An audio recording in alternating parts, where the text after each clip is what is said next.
আসসালামু আলাইকুম। সুপ্রিয় এসএসসি 2026 কি অবস্থা তোমাদের? আশা করি আল্লাহর অশেষ রহমতে তোমরা সকলে ভালো আছো। আজ 6 নভেম্বর 2025।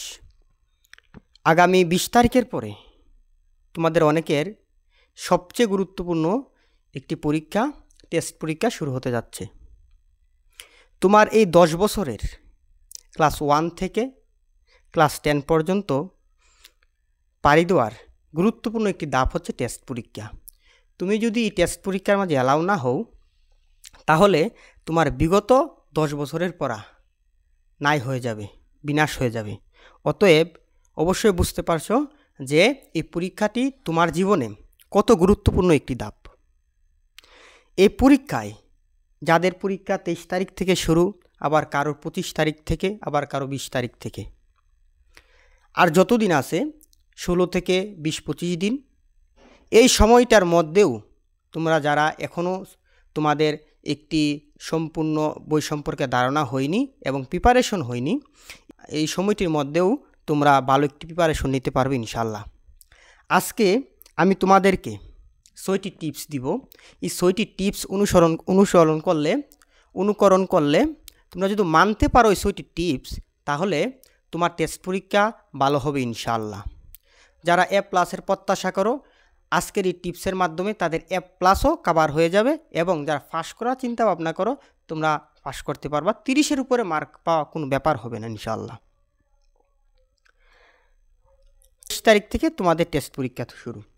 এই টেস্ট পরীক্ষা শুরু তো এই টেস্ট পরীক্ষার জন্য প্রথমে তোমার যেটা মনে রাখতে হবে, তোমার যে কথাটি অনেক বেশি গুরুত্বপূর্ণ মনে রাখতে হবে, এই কথাটি হচ্ছে নতুন কিছু আর পড়া যাবে না।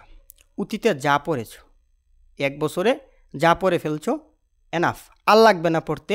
এগুলাকে শুধু তোমরা রিভিশন দিবা। কি করবা? রিভিশন দিবা প্রতিদিন সকালে। আজ থেকে 16 দিন আর 20 দিন যে সময়টাই থাকুক, প্রতিদিন সকালে 1 ঘন্টা উঠবা। সকালে উঠে 1 ঘন্টা আগের পড়াগুলোকে ভালো করে জ্বালিয়ে নিবা, মানে যেন তোমার ওই পড়াগুলা মনে হয়। তারপরে এই জ্বালিয়ে নেওয়ার পরে, সকালের পড়া জ্বালিয়ে নেওয়ার পরে তোমার আর ওই পড়াটির উপর প্যারা নিতে হবে না। পরীক্ষার আগে তুমি খালি দেখবা, মানে আমি কি পড়েছিলাম, মানে রিভিশন দিবা, মানে চক বুলিয়ে নিবা আমি কি পড়েছিলাম, তাহলে কিন্তু কভার হয়ে যাবে। 2 নম্বর যা হচ্ছে তোমার পরীক্ষার জন্য এবং পাস এবং A+ উভয়ের জন্য গুরুত্বপূর্ণ হচ্ছে MCQ অনুশীলন। অনেক স্টুডেন্ট লিখিতর মাঝে অনেক ভালো মার্ক করে, কিন্তু MCQর মাঝে অনেক খারাপ করায় তার A+ ছুটে যায়। এমনকি অনেকে CQর মাঝে অনেক বেশি মার্ক করে, কিন্তু MCQর মাঝে খারাপ করায় সে আর পাস করতে পারে না, বা MCQর মাঝে 7-8 পায়, তারপরে সে এই সফল হতে পারে না। আবার যারা টেস্টে আটকে যায়, তাদের মতো এসএসসিতেও গিয়ে কী হয়, আটকিয়ে যায়। সো তোমার গণিত MCQর মাঝে সাধারণত অনেকেই ফেল করে, তারপর হচ্ছে এই বিজ্ঞান, পদার্থ, এগুলোর মাঝে অনেক বেশি খারাপ করে। এদের জন্য, এই সমস্যার কারণের জন্য তোমরা প্রতিদিন নিম্নে গণিতের 2টি বুট প্রশ্ন, যে কোনো 2টি বুট প্রশ্ন, বিগত বুট প্রশ্ন দরে অনুশীলন করো, এবং দেখো কোন কোন টাইপ থেকে MCQগুলো আসছে। এই MCQগুলোকে আমরা পারবো, মানে 2টা বুট শেষ করলাম মানে কি, এরকম যত টাইপের আছে সব টাইপ শেষ করলাম, ভালো করে বুঝে নিজে অনুশীলন করো। তারপরে এরকম প্রশ্ন যদি আসে, তুমি এরপরে 2টি আনসার দেখো, তারপরে যে 2টি করবা, এই 2টি দেখো তুমি নিজে পারো কি না, না পারলে আবার দেখো, আবার সাহায্য নাও। এইভাবে বিগত বুট প্রশ্ন MCQগুলো অনুশীলন করো। তাহলে MCQগুলো যদি অনুশীলন করো, তাহলে পরীক্ষার হলে যে সময়টা তোমার এই 30 মিনিটে বা আধা ঘন্টার মাঝে তুমি 30টি MCQ দাগাইতে না পারো, তুমি দেখবা এই অনুশীলনের পরে ওই 30টি MCQ তুমি 20 মিনিটও লাগবে না, তুমি আনসার করতে পারবা। যার পরে তোমার যে পরীক্ষার হলে তোমার একটি কনফিডেন্স, তোমার আত্মবিশ্বাসটা বেড়ে যাবে যে আমি 20 মিনিটে আনসার করতে পারছি, অবশ্যই আমার CQ কী হবে, সহজ হবে, তারপরে তোমার CQ কিন্তু ইনশাল্লাহ ভালো হবে। এ হচ্ছে সবচেয়ে গুরুত্বপূর্ণ 2 নম্বর কথা। 3 নম্বর হচ্ছে রাইটিং প্র্যাকটিস। অর্থাৎ আমরা অনেকে অনেক মেধাবী, স্কুলে অনেক কিছু করে ফেলি, ক্লাসে বসে অনেক পণ্ডিতি করি, কিন্তু যখন CQ লিখতে আসি বা CQ লিখতে যাই বা পরীক্ষার হলে আমরা একটু বেশি ভালো করতে জানি না। কারণ কি? আমাদের হাতের লেখার গতি কম। তাই এই গতিটা বাড়ানোর জন্য একটি সিকিউ লেখার জন্য 20 মিনিট টাইম নিবা। 20 মিনিটের ভিতরে ক, খ, গ এবং গ 4টি সিকিউ মানে 4টি প্রশ্ন উত্তর করার চেষ্টা করবা। এবং তোমার লেখার গতি কতটুকু হয়েছে, প্রথম লেখলাম মনে করো 35 মিনিট লেগে গেল, তখন তুমি হাল ছাড়বা না, তুমি আবার চেষ্টা করবা 30 মিনিট, আবার চেষ্টা করবা 20 মিনিট, আস্তে আস্তে আস্তে আস্তে একটা সময় এই 15 দিন চর্চা করো, তাহলে একটা সময় দেখবা তোমার এই 30 মিনিট লাগতেছে না, 25 মিনিটও লাগতেছে না, 20 মিনিটের কম সময় তোমার সিকিউ কিন্তু আনসার হয়ে যাবে। তারপরে দেখো সময় ব্যবস্থাপনা, যা আমরা অলরেডি বলে ফেললাম, রাইটিং স্কিল অর্থাৎ লেখার গতিটা, আর হচ্ছে সময়, আমার টাইম ধরে ধরে পড়তে হবে। আমি প্রথমে দেখব গণিত 30 টিম সিকিউ দিতে আমার কত মিনিট লাগছে, 40 মিনিট, 50 মিনিট, কোনো সমস্যা নাই। আস্তে আস্তে আস্তে আস্তে আমার এই সময়টাকে মানে আমার গতিটাকে, আমার ব্রেনের গতিটাকে ইয়ে করতে হবে, বাড়িয়ে দিতে হবে। আর সমস্ত কিছু রাফ করে খাতার মাঝে করতে তোমার টাইম পাইবা না। তো ক্যালকুলেটর হ্যাক্স আছে, যারা পারো ক্যালকুলেটর হ্যাক্স তাদের জন্য তো শুভকামনা, তোমরা ক্যালকুলেটর হ্যাক্স পরীক্ষার হলো চালিয়ে দিবা।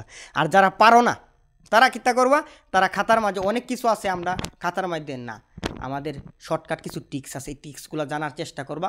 তুমি যখন একই জাতীয় 10টা প্রশ্ন সলভ করবা, তখন দেখবা একই জাতীয় 10টা প্রশ্ন সলভ করলে এই সূত্রটার মূল অংশ কি আসে, এই মূল অংশটার মাঝে খালি পরীক্ষার হলো মান বসাই দিবা, উত্তর আসবে, ওইটা বসাই দিবা, তাহলে কিন্তু তোমার এই সময়টাও বেঁচে গেল, আর তোমার চিন্তা করার এই যে দক্ষতাটা এটাও কী হয়ে গেল, বেড়ে গেল। তারপর হচ্ছে মানসিক প্রস্তুতি, যেটা হচ্ছে সবচেয়ে বেশি গুরুত্বপূর্ণ।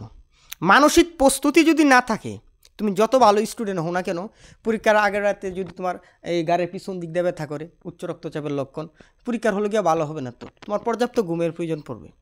তুমি যা করার মানসিক বই পায় না, নিজেকে বিশ্বাস করতে জানো, বিশ্বাসটা যদি না ভাঙ্গো, আশা করি তোমার ভালো রেজাল্ট হবে।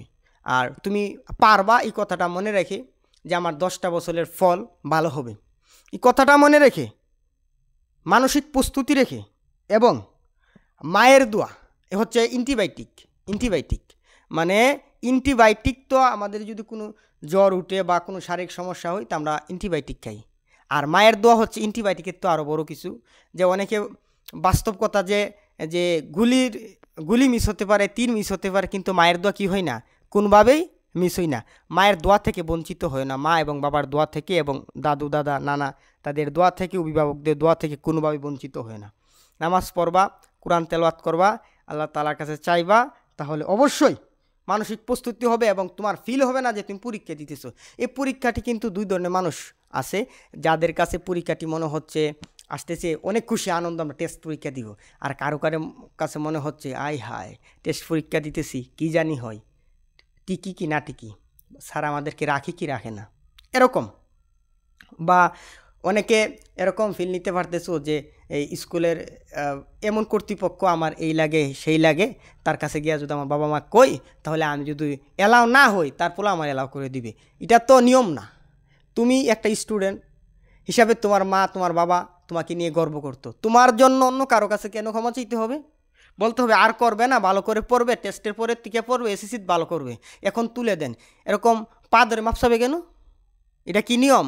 এর জন্য কি তোমাকে, এটা তো হয় না। মানসিক প্রস্তুতি রাখবা আর বিবেককে প্রশ্ন করবা। অবশেষে মনে রাখবা যে টেস্ট পরীক্ষা হচ্ছে এসএসসি পরীক্ষার আগে সবচেয়ে গুরুত্বপূর্ণ ধাপ। সবচেয়ে এসএসসি পরীক্ষার মাঝে ভালো রেজাল্ট করতে হলে এই টেস্ট পরীক্ষার মাঝে ভালো রেজাল্ট মাস্ট বি। যারা দেখবা টেস্ট পরীক্ষার মাঝে A+ পেয়ে গেছে, তারা যদি নিয়মিত চর্চা করে তাহলে কিন্তু এসএসসি তো A+ আসবে। তুমি যদি টেস্টে 3.0 পাও, 3.5ও পাও, কিন্তু এসএসসি তুমি বুঝতে পারবা তোমার অবস্থাটা কীটা আছে, তারপর এই অবস্থাটা থেকে তুমি এসএসসি পরীক্ষা ভালো করতে পারবা। সো তুমি তোমার অবস্থান নির্ণয় করার জন্য এই টেস্ট পরীক্ষার আগে, এই টেস্ট পরীক্ষার 16 দিন তুমি যদি ভালো করে চর্চা করো, এই চর্চা কিন্তু তোমার বোর্ড পরীক্ষায় কাজে দিবে, এবং এই 16 দিন চর্চার পরে তোমার যে একটা ভালো রেজাল্ট আসবে, এটা কিন্তু তোমার ভবিষ্যতে প্রভাব ফেলবে। যদি তোমরা ভালো রেজাল্ট করতে চাও, এই সময়টিকে কোনোভাবেই নষ্ট করো না।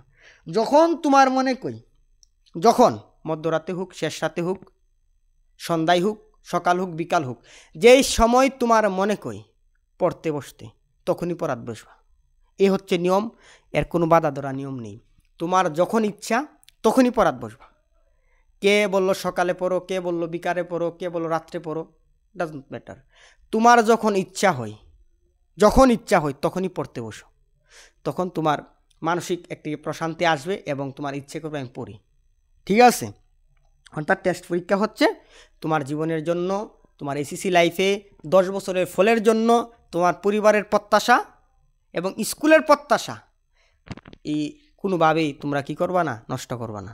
আশা করি তোমরা কথাগুলো 6টি বিষয় আবার বলে দিচ্ছি। একটা হচ্ছে রিভিশন, আরেকটি হচ্ছে এমসিকিউ অনুশীলন, আরেকটি হচ্ছে রাইটিং দক্ষতা, আরেকটি হচ্ছে সময় ব্যবস্থাপনা, মানসিক প্রস্তুতি, অবশেষে টেস্ট পরীক্ষা যে তোমার জীবনের জন্য কতটুকু গুরুত্বপূর্ণ, এই 6টি জিনিস, এই 6টি বস্তু, এই 6টি উক্তি যদি তুমি মনে রাখতে পারো, আশা করি, এবং সে অনুযায়ী কাজ করতে পারো, দিন 8 থেকে 9 ঘন্টা পড়বা টেস্টের আগে যে সময়টি আছে, তাহলে আশা করি তোমার রেজাল্ট আলহামদুলিল্লাহ ইনশাল্লাহ ভালো হবে, ভালো হবে, ভালো হবে। আল্লাহ অবশ্যই তোমাদের প্রতি দয়া করবে। সকলে ভালো থাকো, সকলে সুস্থ থাকো, সকলের জন্য শুভকামনা। তোমরা ভালো পরীক্ষা দাও। আর ভিডিও আসতেছে, আরও ভিডিও নিয়ে আসবো তোমাদের জন্য, যে গণিত যারা পাস করতেছে তাদের জন্য, যে গণিত কোন দুটি চ্যাপ্টার পড়লে, কীভাবে পড়লে এমসিকিউ সিকিউতে ভালো রেজাল্ট করা যায় এবং A+ পাওয়া যায়, পদার্থ কীভাবে করা যায়, রসায়ন কীভাবে করা যায়, এরকম শর্টকাট ভিডিও নিয়ে আসতেছি। তোমরা ইউটিউব চ্যানেল এবং ফেসবুক পেজটিকে ফলো দিয়ে রাখো, তাহলে তোমাদের রেজাল্ট ভালো হবে ইনশাল্লাহ। আমাদের পাশে থাকো। সকলের জন্য শুভকামনা। আসসালামু আলাইকুম ওয়া রাহমাতুল্লাহ।